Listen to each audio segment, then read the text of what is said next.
Anda tahu Sayyidina Hasan wal Husain, cucu Rasulullah.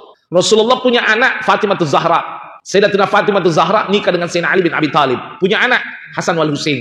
Ini Sayyidina Hasan wal Husain kadang-kadang ganti-gantian pingsan kalau ambil air wudu.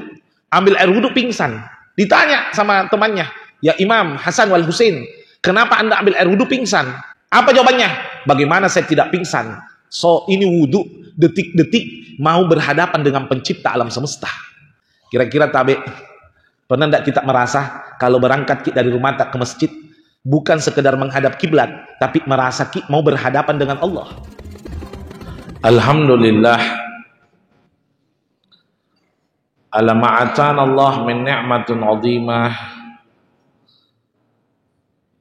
fi hadha sabahil mubarak min syahril mubarak fi mahallil mubarak ila ta'atillah wa ta'atir rasul wa mahabbatillah wa mahabbatir rasul. Wassalatu wassalamu ala rasulillah miftahi babu rahmatillah adada ma fi ilmillah salatan wa salaman daiman bidawami mulkillah wa ala alihi wa sahbihi wa man wala wala haula wala quwata illa billah, amma ba'd. Kepada yang terhormat segenap pengurus Masjid Nurul Istiqomah beserta jajaran pengurus, para panitia amalia Ramadan, para asatid, Bapak Imam, hadirin wal hadirat jamaah salat subuh yang insyaallah sama-sama dirahmati dan dimuliakan oleh Allah Subhanahu wa taala. Amin ya rabbal alamin. Alhamdulillah sampai saat ini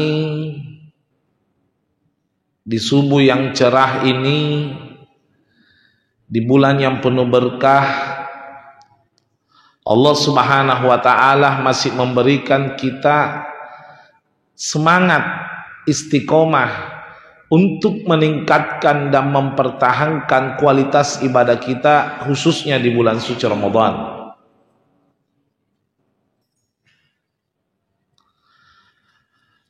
Tidak sedikit di antara kita menganggap Ramadan hanya bulan yang berlalu begitu saja, yang sifatnya rutinitas. Berbeda dengan orang-orang terdahulu, rela membeli Ramadan dengan harta yang dia miliki. Kalau sekarang rela mengabaikan keistimewaan Ramadan hanya dengan harta yang dia dapatkan. 4 abad setelah wafatnya Rasulullah,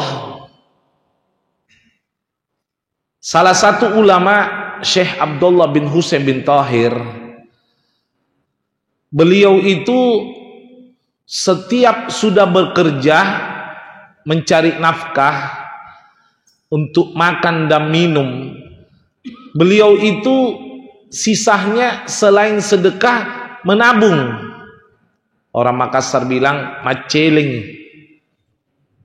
ya, tiap hari mulai bulan Syawal, Dzulqa'dah, Dzulhijjah, Muharram, Safar, Rabiul Awal, Rabiul Tsani, Jumadil Awal, Jumadil Tsani, Rajab, Sya'ban, 11 bulan dia menabung, maceleng terus. Begitu dia dapatkan hilal, pertanda malam itu tarwih pertama, celengannya itu nabuk kaki, tapi nabuk kaki celengannya. Kaget istrinya, bertanya, "Pak, kenapa ki kuliah menabung 11 bulan dibuka ki tarwih pertama?" Dijawab, "Saya mau menikmati ini bulan fokus ibadah. Saya tidak mau diganggu kesibukan mencari nafkah. Makanya kusisihkan sebagian uangku supaya tabunganku 11 bulan saya pakai untuk hidup selama 1 bulan dengan keluarga, karena saya mau fokus beribadah di bulan suci Ramadan. Cakep ya. Jadi kasar-kasarnya nah beli itu Ramadan dengan uang. Kalau orang sekarang nah jual ke Ramadannya dengan beberapa lembar uang. Rela sholatnya ketinggalan, yang penting pemasukan lancar. Padahal minta maaf Kak, saya tidak remehkan umroh. Umroh kan ibadah andalannya orang Sulawesi. Ku sampaikan Ki, umroh itu ibadah yang besar pahalanya. Besar pahalanya itu umroh. Tapi ada satu fatwa daripada seorang ulama yang kita kenal bersama, Al-Imam Syafi'i, mengatakan Yom fi Ramadan annahu akbar thawaban min fi'lil umrah. Dengarkan, 1 hari beribadah di bulan suci Ramadan, hal tersebut lebih besar pahalanya daripada ibadah umroh. Kalau umroh kita bayar 35 juta, satu keluarga ratusan juta. Ramadan gratis, tidak pakai bayar. Tapi itu pun diabaikan, dianggap remeh. Ya, kalau Imam Sayyidina Abdullah bin Abbas berani mengatakan begini dalam fatwanya, hati-hati ya. Kita kadang-kadang tidak tahu siapa ini Abdullah bin Abbas. Sayyidina Abdullah bin Abbas ini Nabi sendiri yang puji. Apa kata Nabi? Ambahri ilmi dafiq walisani Qur'ani natik. Itu Abdullah bin Abbas, ilmunya bagaikan lautan, lisannya bagaikan Al-Quran. Yang puji ini Nabi Muhammad SAW. Itu Abdullah bin Abbas pernah mengatakan, tanaffus fi Ramadan yuktab ka'annahu dzikir fi kharij Ramadan. Anda bernafas, satu nafas Anda di bulan suci Ramadan itu dicatat seperti berzikir di luar bulan suci Ramadan. Allah. Kalau nafasnya saja sudah zikir, bagaimana kalau ibadahnya? Karena itu jangan lalu main-main ini Ramadan, luar biasa. Anda sebelum saya masuk, ini saya belum masuk materi, sedikit saya ingatkan tentang Ramadan. Di zaman Bani Israel itu ada ibadah 40 tahun. Orang-orang Bani Israel itu terkenal kuat ibadah.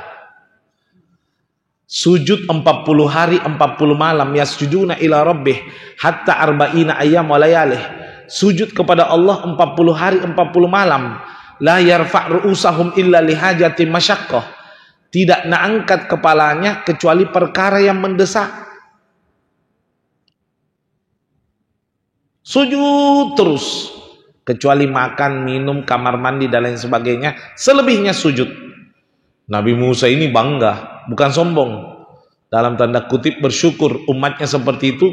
Dia bermunajat kepada Allah, mengatakan, Ya Rabb, ishhad ummatih, saksikan umatku. Lalu apa jawaban Allah? Dengarkan jawaban Allah. Allah menjawab, Ya Musa, ma yaf'alu ummatuk. Apa yang dilakukan umatmu, la yastawi ma yaf'alu min ummati Muhammad fi akhir zaman. Tidak setara, tidak sama hebatnya dengan yang dilakukan umat akhir zaman, ai umat Muhammad, umatnya Nabi Muhammad, idza yarka'u rak'atain min salati sunnah fi syahr Ramadan. Jika mereka melakukan salat sunnah 2 rakaat, tapi syaratnya satu, perhatikan. Apa syaratnya? Di bulan suci Ramadan. Allah. Artinya salat sunnah tak 2 rakaat. Saya tidak bilang wajib ya. Tolong, saya tidak bilang wajib. sholat sunnah 2 rakaat, tapi syaratnya di bulan suci Ramadan itu sudah mengalahkan ibadah Bani Israel sujud 40 hari 40 malam. Ya Rabbana. Jadi kira-kira saya menyampaikan masih ada 2/3 Ramadan ini, ya sudah lewat nih 1/3, karena ini subuh keberapa Ustaz? Subuh ke-11, persis 2/3 Ramadan ini, ya. Ayo jadilah hamba yang betul-betul memanfaatkan bulan Ramadan demi untuk mendapatkan kelipatan pahala, semata-mata mengharapkan ridho Allah Subhanahu wa taala insyaallah. Salawat serta salam terus tercurahkan atas baginda Nabi besar Muhammad sallallahu alaihi wasallam.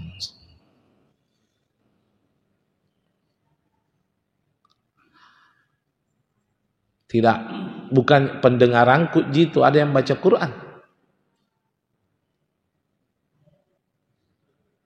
di sebelah.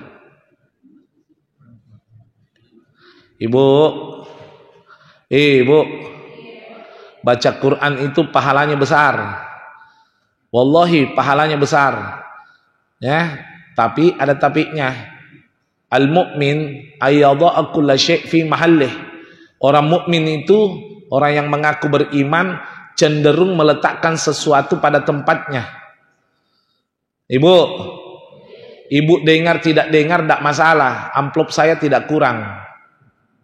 Cuman 2 hal. Pertama, sayang pahala tak hilang karena mendengarkan ceramah lebih besar daripada baca Quran yang Anda lakukan itu tadi. Nabi bersabda, hudurul majlisil ilm, duduk sesaat mendengarkan ceramah agama, annahu afdal min sholati alfa rakaat, lebih besar pahalanya daripada sholat sunnah 1000 rakaat. Nah, itu yang pertama. Coba kira-kira kalau 1000 rakaat hatam apa enggak itu?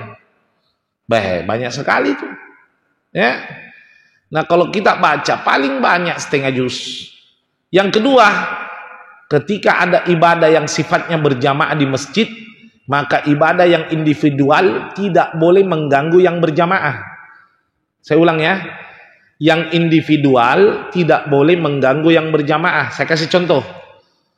Misal ada orang tadarrusan berjamaah, maka yang sholat sendiri tidak boleh terlalu keras suaranya mengganggu yang tadarrusan berjamaah. Begitu juga kalau ada yang dengar ceramah berjamaah, maka yang mau ngotot baca Quran sendiri nggak boleh mengganggu yang berjamaah. Ini kenapa ya? Di mana-mana masjid hampir sama. Pelakunya perempuan. Ibu, saya tidak hina perempuan, mamaku perempuan. Ya, tapi kasusnya sama. Saya ingatkan Ki karena saya cinta sama kita. Ya, sekali lagi saya ingatkan Ki karena saya cinta sama kita. Ya, insyaallah. Nah, kita lanjut. Saya janjikan yaitu mengenai hakikat sholat. Banyak orang bertanya, Habib, bagaimana hakikat sholat? Dengarkan baik-baik. Pertanyaan dulu, apa itu sholat? Sholat dari segi bahasa, ay as-sholat, ay ad-doa. Sholat merupakan doa. Kalau dari segi etimologi bahasa, Anda kalau buka kamus, as-sholat, ay ad-doa, doa. Makanya di dalam sholat itu banyak sekali kandungan doa. Iyyaka na'budu ihdinas siratal mustaqim. Rabbi ghfirli warhamni wajburni, itu doa itu. Ya. Bahkan sebagian riwayat boleh kita menambah doa di sujud terakhir. Sujud terakhir ada orang mau menambah doa. Allahumma rzuqna rizqan katsiran, Allahumma ja'alna min ahlil khair wa ja'al ahlana sakinah. Misalnya berdoa, tidak ada masalah. Tapi dengan syarat. Ya, dengan syarat ma kharaja an lagatil arabiyyah. Tidak boleh keluar dari bahasa Arab. Kenapa? Li'annan nabi yaqul, karena Nabi pernah bersabda, "Shollu kama ra'aitumuni usolli." Salatlah kalian sebagaimana melihat saya salat. Nah, kalau berbicara tentang hakikat sholat adalah anta'budallaha ka'annaka tara fa illam takun tara fa innahu yarak. Satu. Yang kedua, sebentar saya terjemahkan. Antadkurallaha fid dakhilis salah wa tahmilu fi kharijis salah. Hendaknya Anda mengingat Allah di dalam sholat sebagaimana Anda mengingat Allah di luar sholat. Nanti nih saya jelaskan. Yang pertama, anta'budallaha ka'annaka tarah fa illam takun tarah fa innahu yarak. Hendaknya kita menyembah Allah seolah-olah melihat Allah.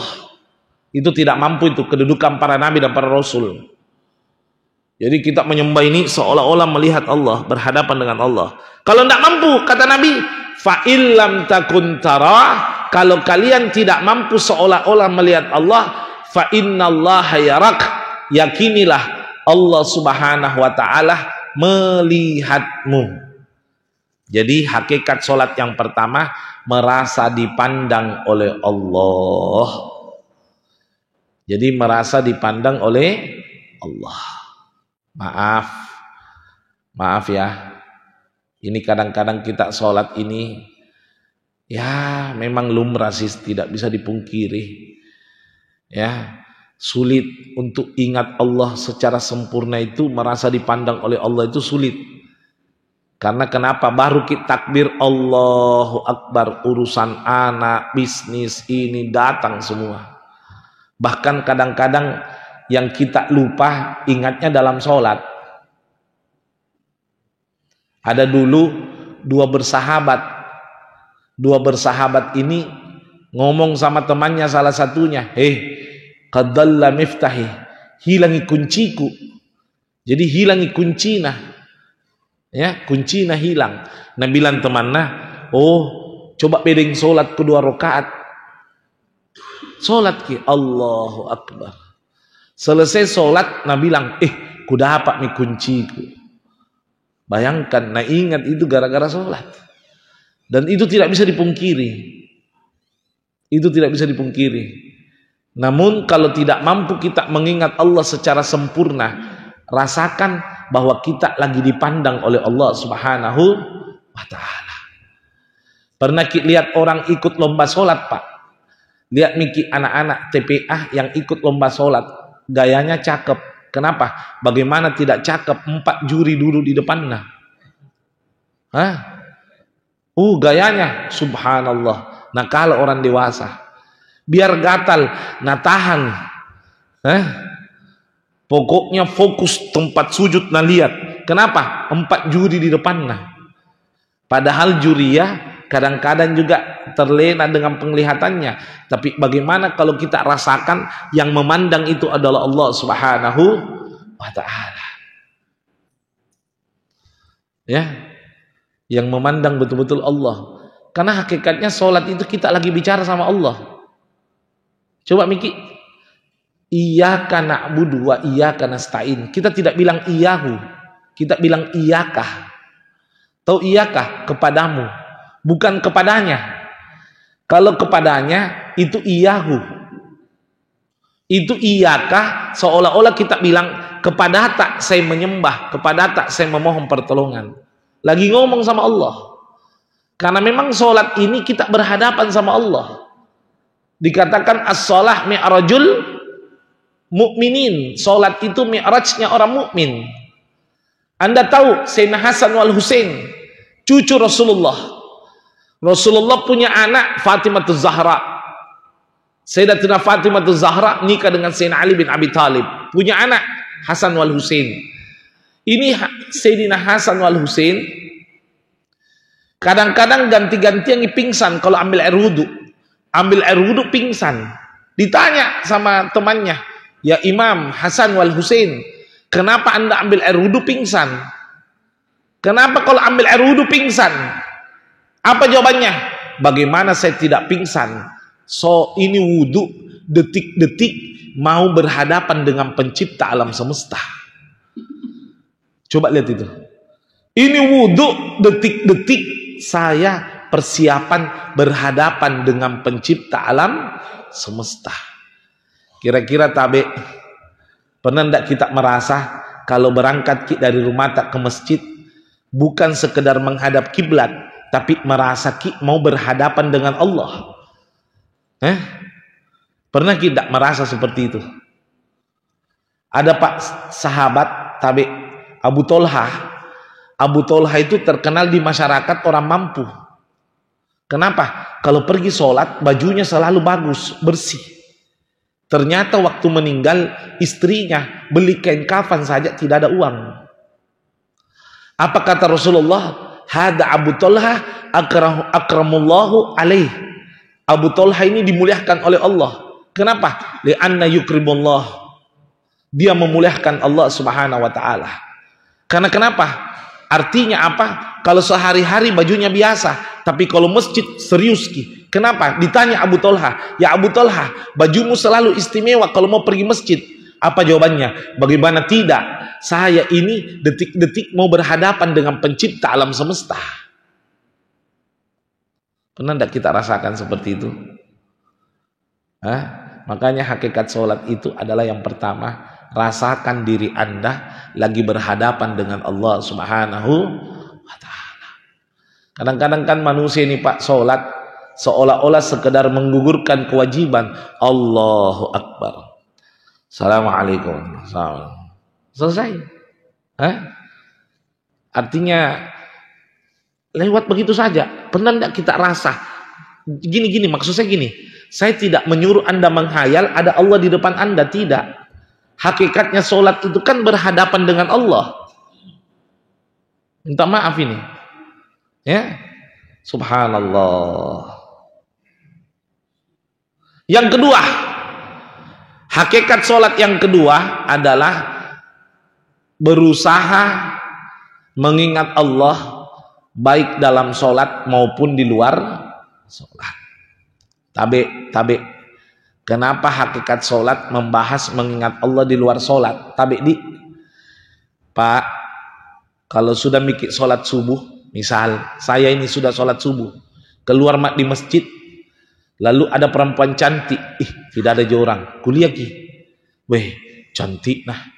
Pertanyaan, apa gunanya sholatku? Paham maksudku nih? Apa gunanya nih sholatku? Padahal kan tujuannya sholat apa? Aqimus sholah lidzikri. Tahu enggak ayatnya itu? Dirikan sholat untuk mengingatku. Ai lidzikri fi kharijis sholah. Dirikan sholat untuk mengingatku di luar sholat. Lah kalau di dalam sholat mengingat Allah memang sudah tempatnya. Makanya Pak minta maaf kasihan, minta maaf. Sholat itu apa sih kehebatannya? Salah satunya innas salata tanha anil fahsya'i wal munkar. Iya kalau ingat Allah di luar sholat. Anda jangan kira Pak yang korupsi Pertamina 900 triliun itu tidak sholat. Sholat itu. Yang korupsi nikel, para pejabat yang korupsi, ustadz yang pasang tarif misalnya. Loh, saya bicara ustadz ini. Ustadz yang pasang tarif misalnya, lalu Anda katakan tidak sholat. Sholat itu. Cuman ingatnya Allah cuma dalam sholat. Di luar sholat tidak dibawa itu Allah. Tidak dibawa itu Allah. Padahal tujuan sholat supaya mampu mengingat Allah di luar sholat. Gitu loh. Ayo sini. Ada yang bertanya sama saya, Habib, bagaimana cara mengingat Allah di dalam sholat? Apa jawaban saya? Jawaban saya, Pak, dengar ki tabe. Kalau mau ki ingat Allah di dalam sholat, berjuang ki ingat Allah di luar sholat. Kenapa? Berjuang ki. Misalnya ada serangan fajar, kita ingat Allah, pasti ditolak. Karena kenapa? Tabe, fokus kina. Kalau ada hamba yang mengingat Allah di luar sholat, lebih-lebih pasti di dalam sholat lebih mengingat Allah subhanahu wa ta'ala. Kenapa? Di luar sholat lagi nak ingat Allah, apalagi? Paham maksud saya? Paham maksud saya? Makanya Al-Quran itu enak sekali. Apa Ustaz? Udkurullaha qiyaman wa qu'udan wa ala junubihim. Ingat Allah di waktu berdiri, tidur maupun terbaring. Allah tidak bilang ingatlah aku di dalam sholat. Tidak, di luar. Di luar. Kalau Anda sudah ingat Allah di luar sholat, insya Allah dalam sholat pasti mengingat Allah. Pasti udah. Tapi kalau mengingat Allah dalam sholat, belum tentu ingat Allah di luar sholat. Belum tentu. Belum tentu. Ayo. Ada ayat. Ini ayat sering kita dengar. Tolong Pak Imam tegur saya kalau salah. Allah berfirman. Perhatikan kini ayat, sama-sama simak baik-baik. Qad aflaha man tazakka wa dzakara asma rabbih fasalla. Perhatikan ki. Wa dzakara asma rabbih, mengingat Allah kemudian salat. Saya tanya, ingat Allah dulu baru salat atau salat dulu baru mengingat Allah? Ingat Allah dulu baru. Apa maksudnya itu? Bagaimana caranya mau ingat Allah dalam sholat kalau di luar sholat saja tidak ingat sama Allah? Jadi cara untuk mendapatkan Allah dalam sholat, berusaha dapatkan Allah di luar sholat. Karena Allah itu kita bawa masuk dalam sholat. Jadi wa dzakara asma rabbih, mengingat Allah Tuhannya, nama Tuhannya, fasalla. Fa-nya itu Pak adalah fa'li lil atof, bermakna summah. Artinya wa dzakara asma rabbih, mereka mengingat nama Tuhannya kemudian dia kemudian, bermakna kemudian, the next gitu. Jadi mengingat Allah di luar sholat kemudian dia ini coba perhatikan ini ayat. Bukan sholat dulu baru ingat Allah. Wah, ini. Selama ini kita berpikir sholat dulu supaya ingat Allah. Tidak bisa, tidak bisa. Tidak mampu Ki. Sekali lagi saya bilang, tidak mampu Ki. Allah, saya mau ingat Allah ini, mau ingat Allah. Allahu Akbar. Itu anakku belum baju lebaran saat itu aku beli. Langsung datang, tidak bisa. Tidak bisa. Wallahi tidak bisa. Syaratnya untuk ingat Allah dalam sholat adalah berusaha Ki ingat Allah di luar sholat. Urutannya perhatikan Ki, gitu loh. Bukan sholat dulu baru ingat Allah. Ingat Allah dulu baru sholat. Nah sekarang muncul masalah. Bu, muncul masalah. Bagaimana cara mengingat Allah di luar sholat? Sedangkan di dalam sholat saja tidak bisa diingat Ki, apalagi di luar. Paham maksud saya ini? Ayo, muncul masalah ini. Di dalam sholat saja susah Ki ingat Allah, apalagi di luar. Benar mana ini? Gampang apa enggak ingat Allah di luar sholat? Gampang apa enggak? Tidak gampang. Kenapa? Dalam sholat tak saja belum tentu ingat Allah, apalagi di luar sholat. Lantas bagaimana Habib saya bisa ingat Allah di luar sholat supaya dalam sholat saya juga ingat Allah? Perhatikan Ki ayat tadi. Ayo kita ulang yuk ayatnya. Qad aflaha man tazakka. Stop di situ. Sungguh beruntung hamba yang mensucikan dirinya. Paham? Jadi kalau mau Ki ingat Allah, syaratnya tazakka, sucikan diri tak dulu. Baru nanti masuk wa dzakara asma rabbih, baru mengingat Tuhan yaitu Allah. Setelah yang ketiga, tahap ketiga, fasalla. Urutannya bagaimana? Bagaimana cara ingat Allah di luar sholat? Tazakka, bersihkan diri kita dari dosa. Lianna Allah Ta'ala la yadkhulu ila ibadil bi kasratil ma'asiyah. Allah itu tidak akan masuk dalam ingatan seorang hamba yang penuh dengan maksiat. Tidak bisa. Mungkin ingat Allah, saya mau ingat Allah, tapi masih chatting sama perempuan yang tidak halal. Tidak bisa. Tidak bisa. Hah? Mau ingat Allah, tapi masih terima serangan fajar. Tidak bisa. Mau ingat Allah, tapi masih menghalalkan riba. Tidak bisa. Mau ingat Allah, tapi masih pasang tarif. Tidak bisa. Allah itu tidak mau masuk di tempat yang kotor, artinya yang di tempat yang bercampur dengan maksiat. Kalau ada hamba merasa kotor, berarti dirinya bersih. Yang bahaya itu hamba yang lupa beristighfar karena merasa dirinya bersih. Hamba yang merasa kotor pasti tidak lupa beristighfar, pasti. Tapi kapan hamba merasa dirinya aman, cenderung lupa beristighfar. Kasar-kasarnya Habib, bagaimana ingat Allah? Tidak bisa. Kalau campur dengan maksiat itu tidak bisa. Mau ingat Allah tapi masih ambil uang rentenir, tidak bisa, tidak bisa. Tidak bisa. Minta maaf ya. Bukan saya yang bilang, Al-Quran kok. Al-Quran urutannya, perhatikan Ki. Qad aflaha man tazakka. Sungguh beruntung orang yang mensucikan dirinya. Wa dzakara asma rabbih, maka dia akan menghasilkan ingatan kepada Allah, menghasilkan ingatan kepada Allah. Fasalla, kemudian dia masuk dalam salat. Nah, urutannya bersihkan diri dulu. Makanya manusia yang punya bombek-bombek, bukan Allah na ingat, musuhnya na ingat dalam salat. Betul apa enggak? Ya, maaf ya. Jadi saya tidak mengatakan diri saya bersih. Saya cuma mengatakan kalau mungkin sempurna solat tak, ingat Ki Allah di luar solat. Kalau mungkin ingat Allah di luar solat, berusaha Ki bersihkan diri tak dari dosa, baik dosa kepada Allah maupun dosa kepada sesama manusia. Ya, mudah-mudahan ini bisa menjadi renungan. Walaupun mungkin singkat, tapi saya rasa sudah cukup. Ingat Ki, merasa Ki dipandang sama Allah.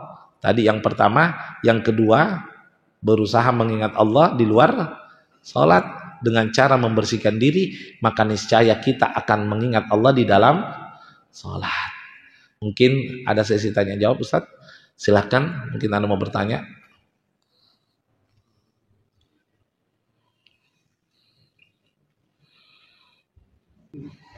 Dalam mendirikan salat itu bukan dalam masjid, tapi ketika keseharian kita. Kalau yang di dalam masjid melakukan begini, salat itu ada fi'liyah, ya, ada fi'liyah dalam bentuk perbuatan fikih, mulai takbir sampai salam. Ada yang kedua, amaliyah.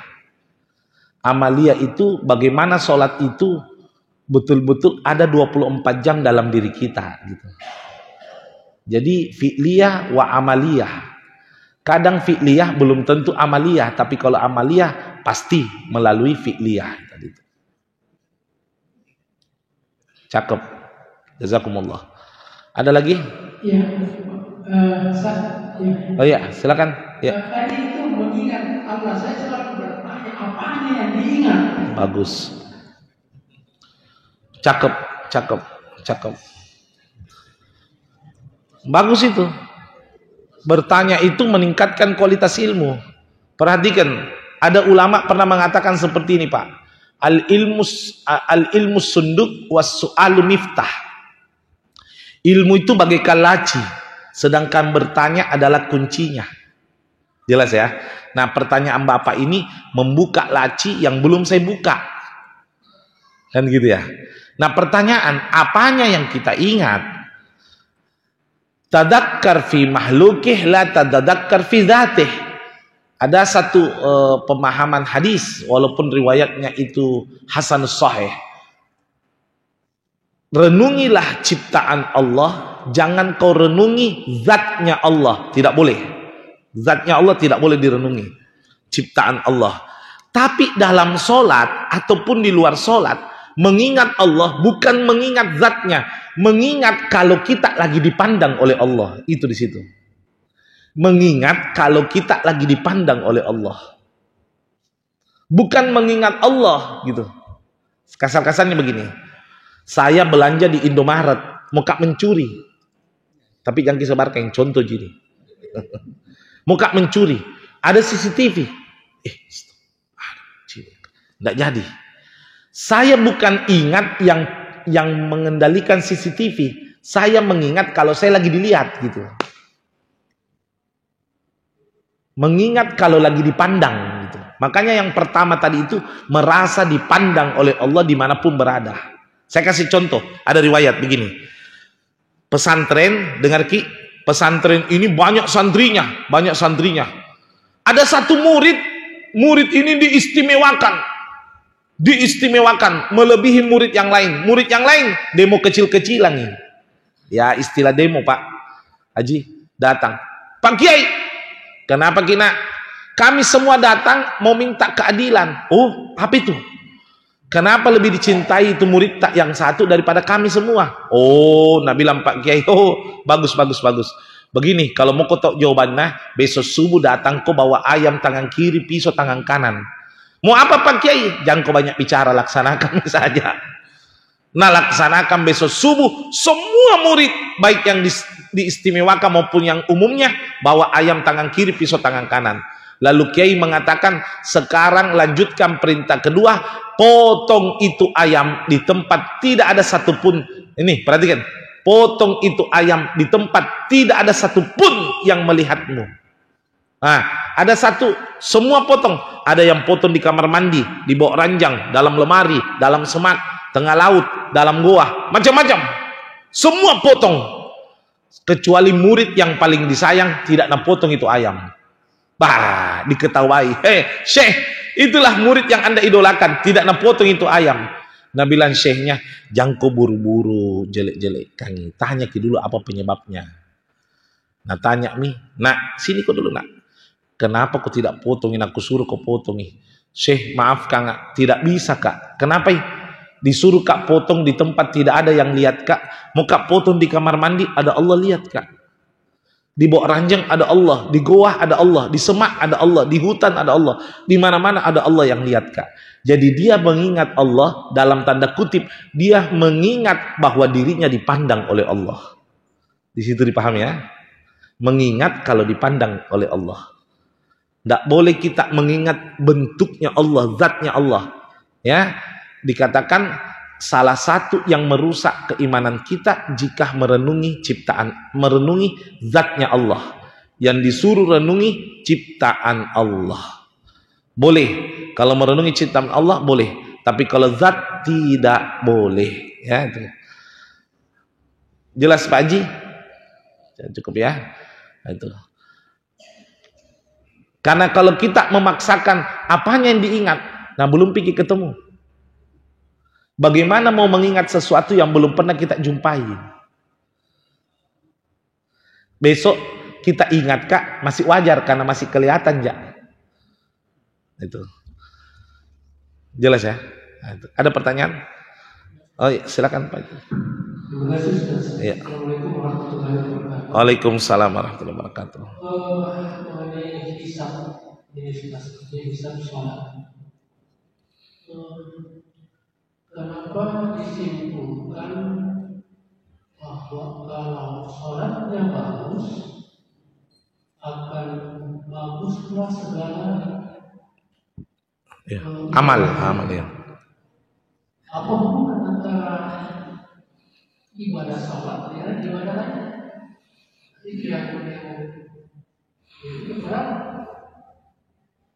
Sholat adalah doa atau gerakan dan gerakan. Lalu saya mau tanya dengan pertanyaan yang kedua, kita selalu merasa diawasi oleh Allah, Dipandang. atau dengan kata lain bahwa Allah ada di mana-mana.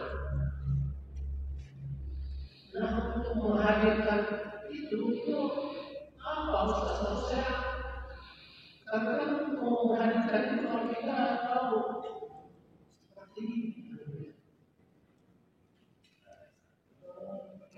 Saya bisa membayangkan untuk dia mengamati segala sesuatu yang terjadi tanggung jawabnya untuk memantau. Itu yang saya sangat rasakan tidak begitu awalnya tidak kelihatan tidak terasa Apanya tidak kelihatan? Tidak terasa dalam artian apakah karena kemampuan kita ini untuk menghadirkan di alam atau bagaimana? Iya, iya. Yang pertama adalah apa kaitan sholat dengan ibadah yang lain? Yang mana pemahaman dalam hadis yang sahih, kalau sholat bagus, semua amal bagus. Sebagaimana hadis Nabi SAW, awwalu ma yuhasabu minal abdi yaumal qiyamah as-salah. Amal yang pertama kali diperiksa oleh Allah di hari kiamat adalah sholat. Idza soluhat sa'ir amalih. Kalau sholatnya bagus, semua amalnya ikut dinyatakan bagus. Wa idza fasadat sa'ir amalih. Kalau sholatnya rusak, maka semua amalnya juga rusak. Nah, apa kaitannya sholat ini dengan ibadah lain? Kenapa begitu hebat? Sebenarnya kaitannya pasti banyak kaitannya. Cuman bukan itu pertanyaannya. Di mana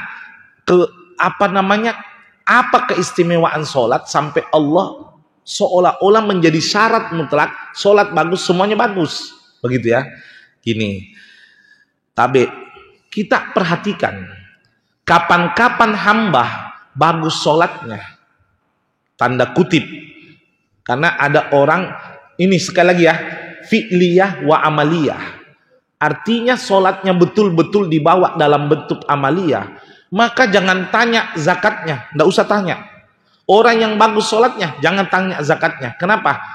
Allah saja dia perbaiki, apalagi sesama hamba, lebih-lebih diperbaiki juga. Karena dia targetnya adalah Allah. Faham ya? Semua otomatis bagus, semua otomatis tergerak. Habib, kenapa banyak orang sholat masih maksiat? Nah, itulah tadi. Rasulullah SAW pernah bersabda, katsirun min ummati fi akhir zaman yusalluna biduni ruhi shalah.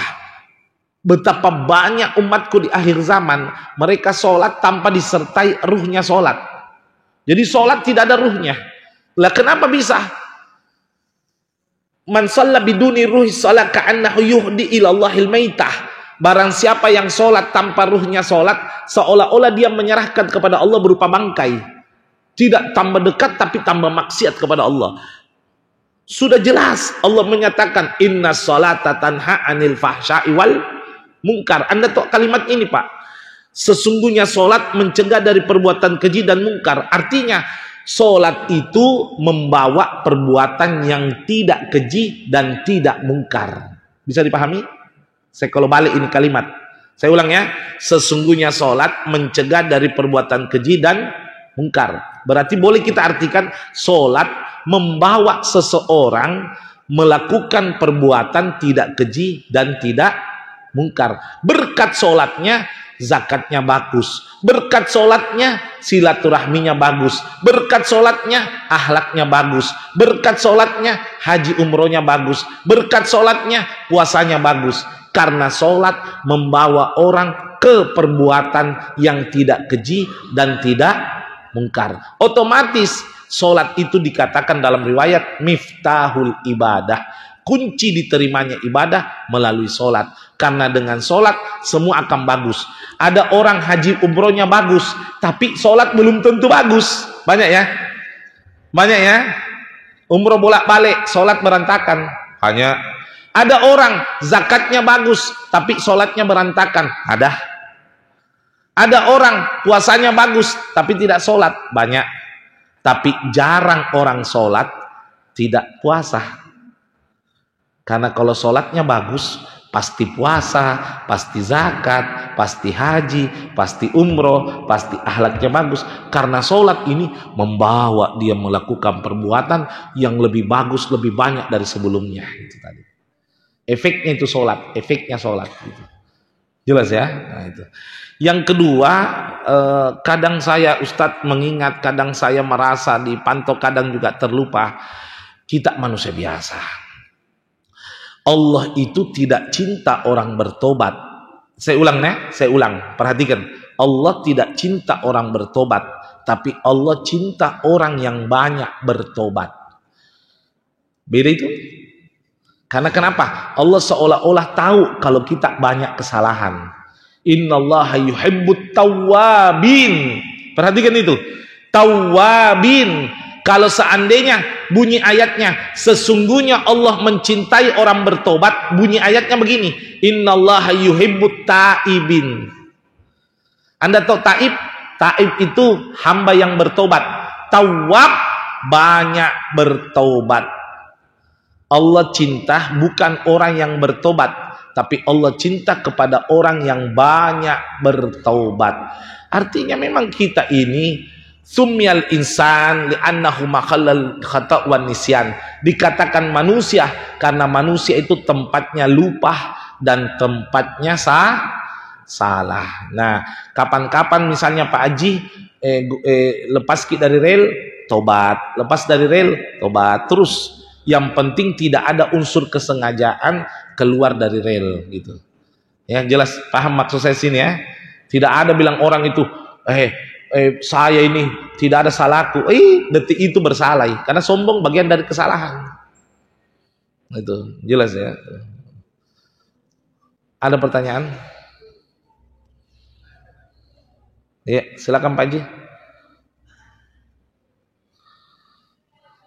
Assalamualaikum warahmatullahi wabarakatuh. Waalaikumsalam warahmatullahi wabarakatuh. Salah itu kan perkataan atau perbuatan yang dilakukan oleh Seorang hamba. orang Islam atau Muslim. Kalau kita tambah atau dikurangi bacaan dalam salah, bagaimana kira-kira menurut Pak Ustaz? Ditambah atau dikurangi? Ya, Oke. tidak sesuai, umpamanya tidak sesuai yang ditentukan oleh Nabi, sahabat dan hadis itu berkait, atau secara umum itu yang disepakati atau ijma para ulama dan seterusnya. Terima kasih Pak Ustaz. Assalamualaikum warahmatullahi wabarakatuh. Waalaikumsalam warahmatullahi wabarakatuh. Iya, enggak apa-apa. Saya Contoh saja. Jadi contoh di proses kan ini kan ada kayak masalah ada hadis di kita. Fitnah itu menurut hadis ayat Muslim, fitnah itu adalah sesuatu yang sesat yang tidak dilakukan oleh para sahabat atau nabi. Nanti dilakukan itu sekelompok masyarakat setelah wafat Nabi. Kira-kira bagaimana tanggapan Pak Ustaz? Begini, perlu kita pahami bersama bahwa batasan-batasan dalam sholat ada istilah rukun, ada istilah sunnah. Rukun jika ditinggalkan atau dikurangi batal, seperti misalnya bacaan Fatihah. Seperti tidak baca bismillah, batal sholatnya. La Fatihah liman lam yaqra basmalah. Ayat lain, hadis lain, al-basmalah minal Fatihah, min ayatil Fatihah. Namun perlu kita pahami bersama, Nabi tidak pernah membatasi tambahan selama itu bukan bagian dari rukun. Saya kasih contoh. Pernah dengar kunutnya Mekah? Ketika ada perang Palestina, nah tambah Palestina, padahal di zaman Nabi belum ada perang Palestina. Kalau Anda perhatikan kunutnya Mekah, dari hari ke hari beda-beda kalimatnya. Apakah dia menambah atau mengurangi? Berarti Mekah melakukan perbuatan bid'ah. Selama itu bukan rukun, sah-sah aja. Kalau rukun dia ganggu, baru namanya merusak syariat. Jelas ya? Nah, saya kasih contoh lagi. Sahabat Sayyidina Anas bin Malik pernah sujud berdoa kepada Allah, melapor sahabat kepada Nabi, ya Rasul, anna Sayyidina Anas yaqra'ud doa tawilan fi akhir sujudih min salatis sunnah. Sesungguhnya Sayyidina Anas membaca doa panjang di akhir sujudnya dari salat sunnah. Apa kata Nabi? La ba'sa li anna salam minad doa. Tidak ada masalah karena salat itu bagian dari doa. Jadi definisi menambah, pahami dulu apa yang ditambah. Contoh, saya takbiratul ihram 2 kali, Allahu Akbar, Allahu Akbar. Nah, ini bid'ah karena menambah rukun. Menambah rukun, gitu. Jelas ya? Jadi tidak boleh kita sapu rata, tidak ada di zamannya Nabi, bid'ah. Wah, babak belur itu.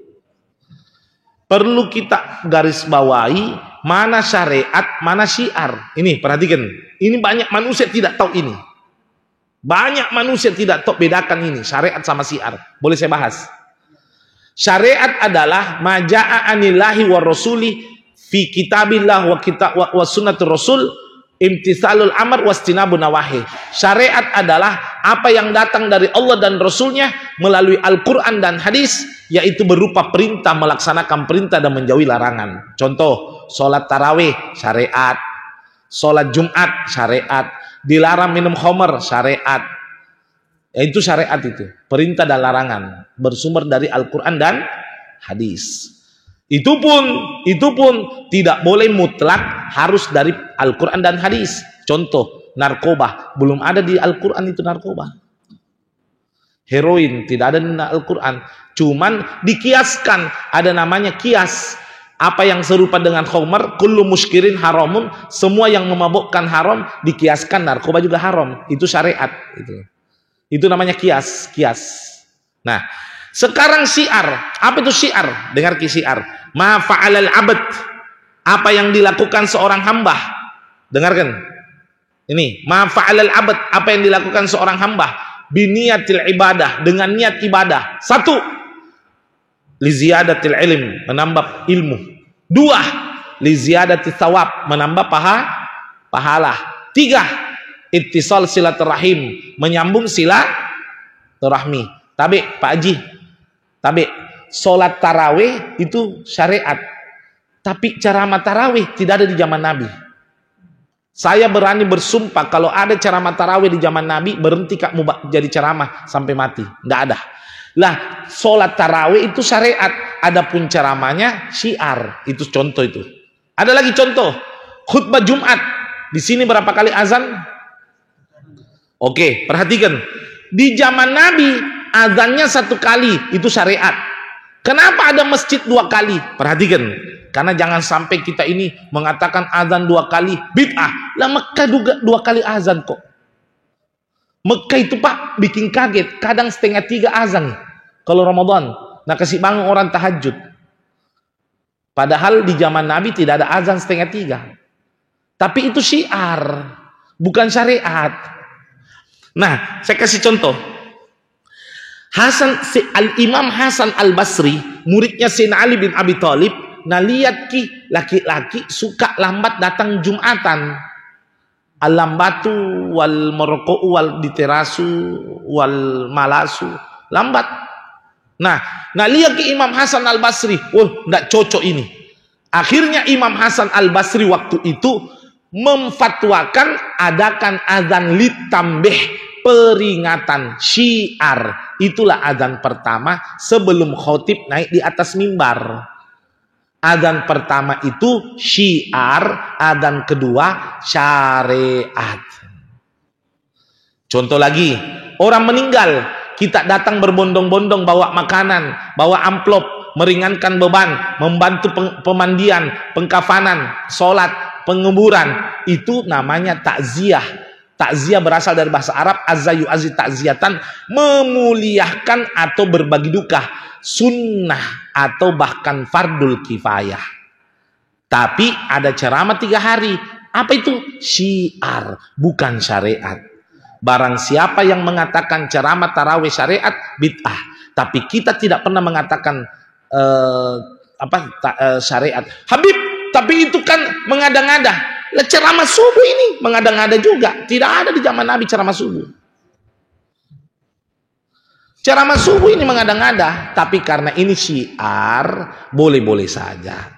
Selama tidak merusak syariat. Makanya saya pertegas, maulid bukan syariat, syiar. Isra Mi'raj bukan syariat, syiar. Makanya kalau syariat diikat waktu, sholat Idul Fitri tanggal 1 Syawal. Barang siapa yang sholat 2 Syawal, bid'ah.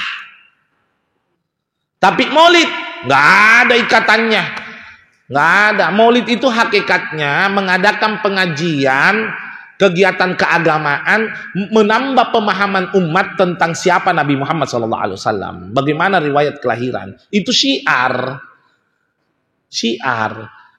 Jadi kalau ada yang mengatakan maulid itu bid'ah, saya rasa tidak mampu membedakan mana syariat, mana syiar gitu. Wallahi, apa bedanya maulid sama ceramah subuh? Nggak ada. Sama-sama ceramah. Habib, ada telur. Loh, astagfirullah. Itu telur, Pak, bukan syariat, itu adat, beda lagi. Itu motivasinya orang dulu supaya anak-anak terpancing masuk masjid biar mau mendengarkan nasihat para ustadz gitu. Jadi barang siapa mengatakan kalau orang tidak bikin telur dosa, baru bid'ah. Berarti dia mensyariatkan perkara yang bukan syariat. Karena telur itu bukan syariat tapi budaya adat, bisa menghasilkan pahala, ya tidak ada salahnya dikatakan syiar juga. Karena niatnya sedekah. Kecuali telur na sembah-sembah. Baru musyrik gitu. Jelas ya? Alhamdulillah. Ada lagi? Cukup? Sebenarnya Islam itu saya kasih contoh terakhir. Contoh terakhir yang paling bagus. Ini contoh real langsung. Siapa yang kenal Ustadz Zaitun? Pimpinan Wahdah seluruh Indonesia. Itu sahabat saya. Ustadz Zaitun itu sahabat saya, ya, dengarkan. Saya ketemu di bandara. Tapi siapa tahu masjid di luar bandara itu sebelah kanan? Iya. Saya diamanahkan sama pengurus masjid khutbah Jumat. Pakaianku sudah lengkap. Gamis, pakai imamah, surban, berangkat. Ketemu kak beliau. Ya Allah, Bib, Masya Allah, Ustadz, dari mana mau kemana gini? Ahlan wa sahlan gini. Ustadz, kita yang khutbah. Jangan Dinda, kita mau Habib. Tidak, kita, karena kita lebih tua. Tidak, baku sorong-sorong. Akhirnya beliau bilang, Habib, jangan saya, lengan pendek kak. Karena beliau waktu itu pakai ta'u lengan pendek kayak Pak Haji misalnya gitu. Pakai ta'u lengan pendek begini. Jangan saya Dinda, tidak sopan lengan pendek kak. Oke, kalau begitu sepakat. Biar misalnya khutbah tapi kita imam. Ya, saya bilang deal, setuju. Baku jamak kak. Naik khutbah, dia imam. Begitu selesai sholat, beliau kebiasaan Wahdah tidak mau menerapkan syiar zikir dan doa bersama. Tidak mau. Kita tahu Wahdah kan? Jadi zikir dan doa bersama setelah sholat bukan syariat, syiar. Karena di zaman Nabi zikir sendiri-sendiri. Tapi itu syiar supaya orang yang tidak tahu menjadi orang yang malas menjadi rajin, termotivasi. Syiar bukan syariat. Apa yang terjadi? Ustadz Zaitun menampakkan akhlak. Nah, tunjukkan Habib, lanjut Dinda. Nah, suruh kak pimpin zikir. Nah, kasih kak mik. La Rabbi anta maulana subhanallah. Lihat itu, orang berilmu tidak mempermasalahkan perbedaan karena mampu membedakan mana syariat, mana syiar. Jadi yang si Bakji ini yang dibawa-bawa kah? Kalau yang di atas mereka berangkulan, ya, gini. Ya, mereka berangkulan. Jadi kalau dibawa kadang-kadang sabuk putih. Baru satu hadis nah hafal, kullu bid'atin dhalalah wa kullu dhalalatin finnar. Itu ya, itu bahaya itu. Jadi saya bilang saudara itu mudah-mudahan saling memahami satu sama lain, ya, insyaallah. Saya bilang ada orang tantang, Habib mau kak dialog sama kita, baca mikir dulu. Tidak bisa kak baca kitab, hijabmu kepala dialog. Imam Syafi'i pernah bilang, Pak, kalau saya berhadapan sama orang pintar saya kalah, tapi kalau berhadapan sama orang bodoh, maaf, kalau saya berhadapan sama orang bodoh saya kalah. Tapi kalau berhadapan sama orang pintar, insya Allah saya bisa. Bukan menang, bisa. Jadi saya takut kalau ada orang mau berdebat tapi tidak pakai ilmu, pakai nafsu. Cukup ya? Masya Allah. Ada pertanyaan? Nah, kunut khilafiyah, lain lagi, bukan syiar, khilafiyah. Mengenai pemahaman hadis tentang riwayat Sayyidatuna Aisyah.